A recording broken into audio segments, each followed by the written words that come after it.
Hey guys, welcome back to my channel! Another day, another loto na naman. Kaya tara, samahan niyo ko. Let's go!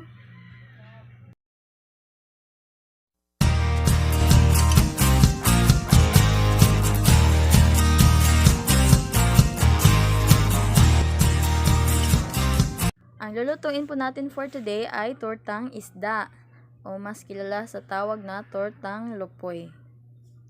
Naghiwa lang ako dito ng onion. Hiwain lang natin ang pino. Isunod na rin natin ang bawang.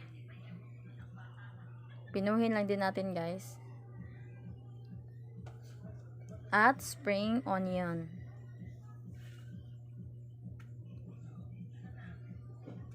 Para mabango yung lulutuin natin. Paghaluin na natin yung mga sangkap. Ilagay natin itong garlic, onion at spring onion. Maglalagay din tayo dito ng 3 tablespoon ng harina at timplahan natin ng asin at paminta. Maglalagay din tayo dito ng 3 medium eggs at halu-haluin. Gumamit ako dito ng plastic gloves para mahalo talaga natin ng mabuti. Maglalagay din pala tayo dito ng breadcrumbs. Ayan, halu-haluin ulit ng mabuti. Sa mainit na pan, maglalagay tayo dito ng oil. Pag mainit na yung oil, ilagay natin yung mixture natin. I-flatten nyo lang ng mabuti guys, para madaling maluto. Ayan, luto na yung kabilang side, baliktarin natin. Ayan, luto na. Yung magkabilang side, pwede na nating hanguin.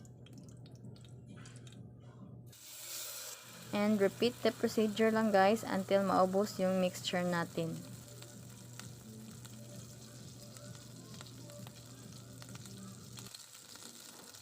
Itong lupoy pala na isda guys ay bigay lang ito ng mama ko. Kaya yung nagastos lang natin dito ay yung mga sahog lang niya o lamas. Yung ibang lamas pala dito ay kinuha lang din natin sa ating garden.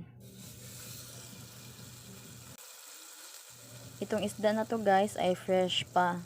Kakakuha lang ito kaninang umaga. Nabili lang nila mama to ng 20 pesos isang plastic bag na maliit.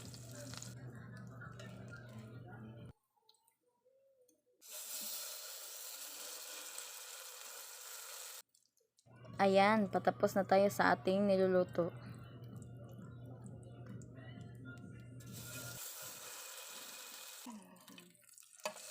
Mga dalawang lagay na lang to, matatapos na tayo.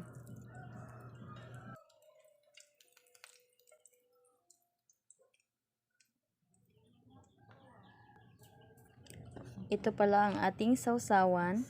Naglagay lang tayo dito ng sili at yung paborito nating suka.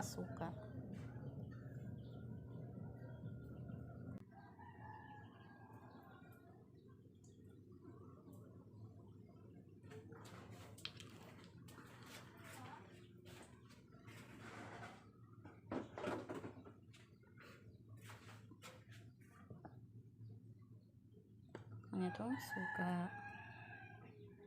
Mani ang atuang. Ayan, tapos na natin lutuin ang ating tortang isda. Try nyo gawin ito guys. Sobrang sarap. Solid. Suka.